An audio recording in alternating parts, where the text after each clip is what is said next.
Property prices in China have risen at an alarming rate over the past 20 years. In China, if you don't buy a house, you won't be able to enjoy basic public service where you live, including educating your children, getting medical care for yourself. Basically, if you don't buy a house, you are treated as an illegal immigrant.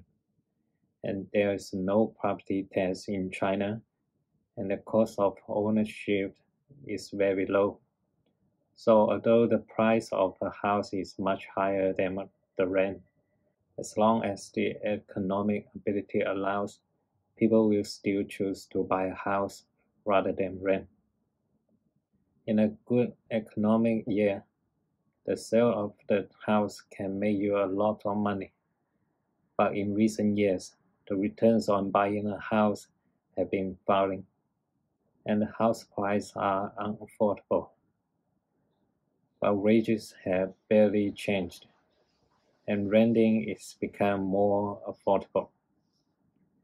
People are less willing to have children, so you don't need to buy a house to get them educated. House prices have already started to fall. The second-hand housing market is sluggish, and it's likely that you will not be able to sell your property for several years, and the government seems to be taxing your property soon. In short, housing in China is not only a commodity to solve the housing problem, it's also an important source of revenues for the government. For every 100 spent by consumers on housing price, at least 70 to 80 is taken by the government in the form of land concession fees and various taxes during the transaction process. But after taking such a high proportion of receivers' income, as the government uses it efficiently, how much benefit do people get?